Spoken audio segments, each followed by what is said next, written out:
आज हम जानेंगे कि उत्तर प्रदेश में सेंट्रल गवर्नमेंट का कास्ट सर्टिफिकेट कैसे बना सकते हैं। चाहे वो ओबीसी हो, एससी हो, एसटी हो, any caste central government certificate कैसे बना सकते हैं।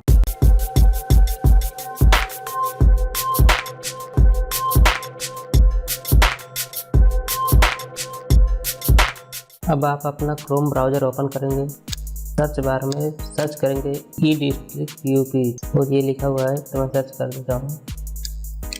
अब आप देख सकते हैं हमारे सामने सबसे पहले ही वेबसाइट आ गई है जिसका नाम है ई डिस्ट्रिक्ट https://edistrictup.gov.in। अब आप इसी पर क्लिक करेंगे। वेबसाइट हमारे सामने ओपन हो गई है। अब हम लॉगिन पर क्लिक करेंगे और सिटीजन लॉगिन ई साथी पर क्लिक करेंगे। हमारे सामने इस तरह का पेज ओपन होगा। अब आप यूजर आईडी और पासवर्ड डालेंगे। हमारा यूजर आईडी पासवर्ड है तो हम डाल देंगे। यदि आप नए हो और आपका यूजर आईडी पासवर्ड ना हो तो यहाँ नवीन उपयोगकर्ता पंजीकरण पर क्लिक करके अपना अकाउंट बना सकते हैं। उसके बाद आप लॉगिन कर सकते हैं। हमने अपना यूजर आईडी बना लिया है तो हम ऐसे ही लॉगिन करेंगे। अब सुरक्षा कोड डालेंगे जो कि नीचे लिखा हुआ है, सेम इसी तरह से डालेंगे। जैसे कैपिटल लेटर में लिखा है तो कैपिटल लेटर में, स्मॉल लेटर में लिखा है तो स्मॉल लेटर में। यूजर आईडी, पासवर्ड और सुरक्षा कोड डाल दिया है और अब हम सबमिट करेंगे। हमारा अकाउंट लॉगिन हो गया है। देखिए आप देख सकते हैं यहाँ पर जाति प्रमाण पत्र बना सकते हैं। ये स्टेट गवर्नमेंट का है, ये सेंट्रल गवर्नमेंट का है।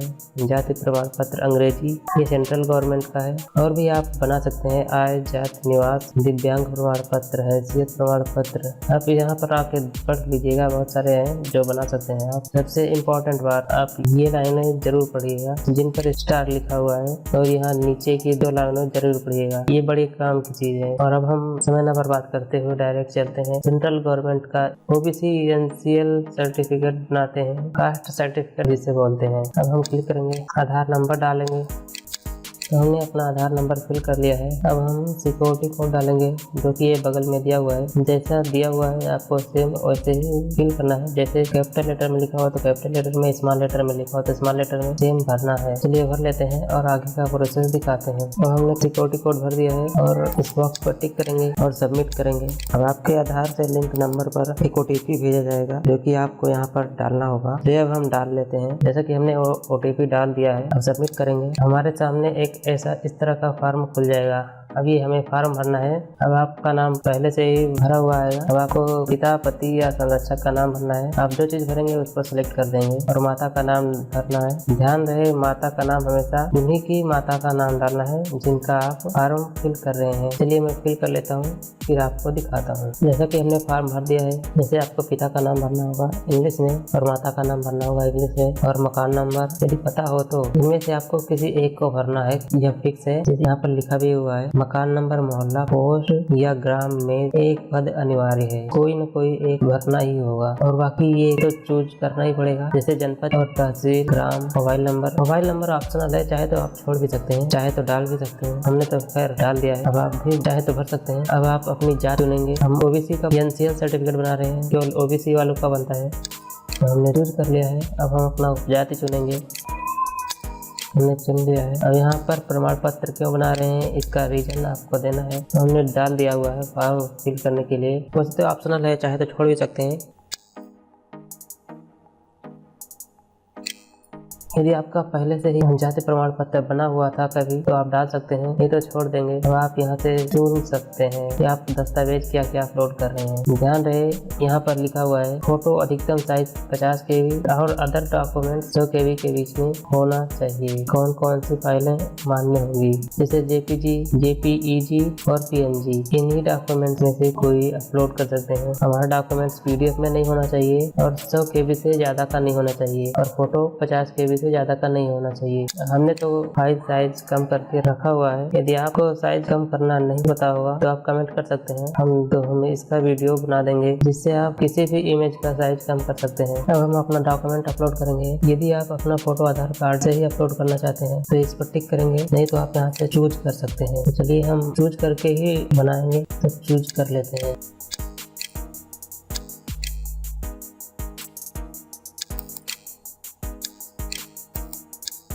तो हमारा फोटो अपलोड हो चुका है।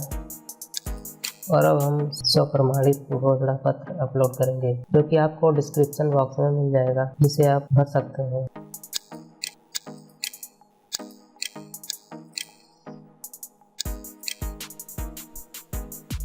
अब आप दूसरा डॉक्यूमेंट चुनेंगे, तो हम राशन कार्ड चूज कर लेते हैं।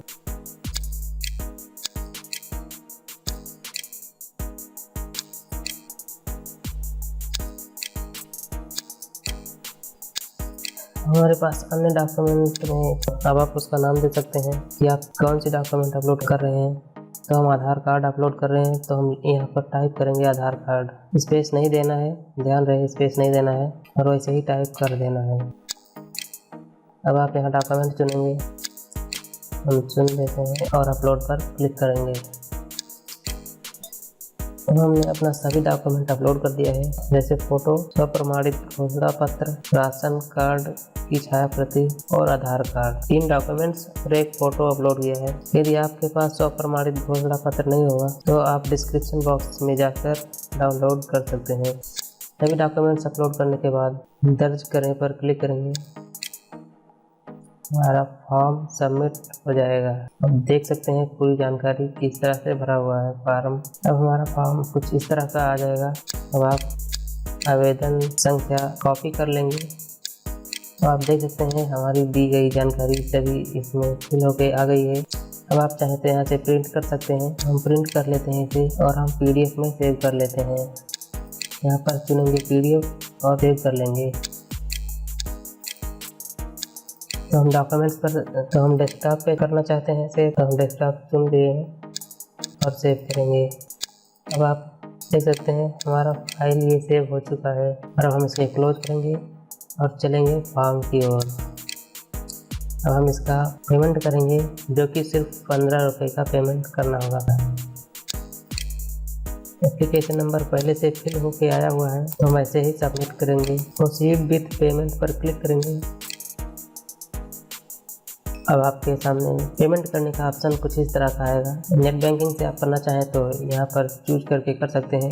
डेबिट कार्ड से करना चाहते हैं तो डेबिट कार्ड पर क्लिक करेंगे, और QR से करना चाहते हैं तो QR पर क्लिक करेंगे। UPI के जरिए पे करना चाहते हैं तो UPI पर क्लिक करेंगे। तो हम QR से करने वाले हैं, तो हम QR पर क्लिक करेंगे, सिलेक्ट QR पर क्लिक करेंगे, भीम UPI सेलेक्ट करेंगे, मेक पेमेंट फॉर 15 पर क्लिक करेंगे, और हमारे सामने QR कोड आ गया है। हम इसे अपने फ़ोन से स्कैन करके 15 रुपीज़ का पेमेंट कर देंगे। तो हमने पे कर दिया है। अभी हमारा वेबसाइट रिडायरेक्ट हो जाएगा।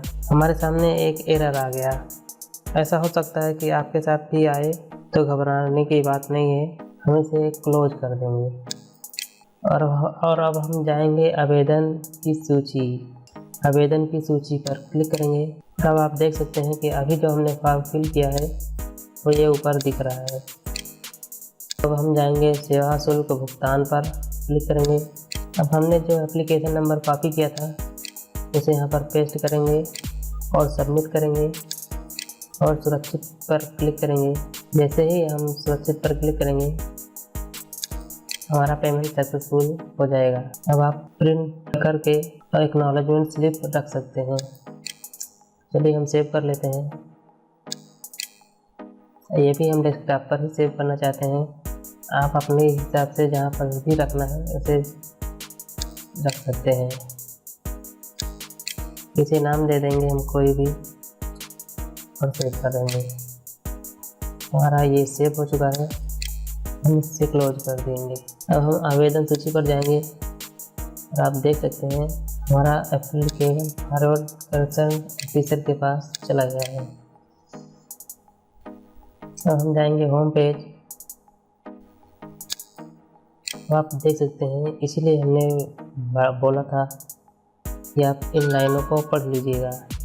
अब देख सकते हैं यहाँ पर लिखा हुआ है, यदि सेवा शुल्क का भुगतान करने के उपरांत किसी भी कारण से आवेदन की पावती पत्र एक्नॉलेजमेंट स्लिप नहीं आती है तो पुनः सेवा शुल्क भुगतान विकल्प में जाकर आवेदन को सुरक्षित करें। अब आप ऐसे ही किसी का भी NCL OBC कास्ट सर्टिफिकेट बना सकते हैं। जब आपका NCL सर्टिफिकेट जारी हो जाएगा तो आपको यहाँ निस्तारित आवेदन पर मिल जाएगा। धन्यवाद।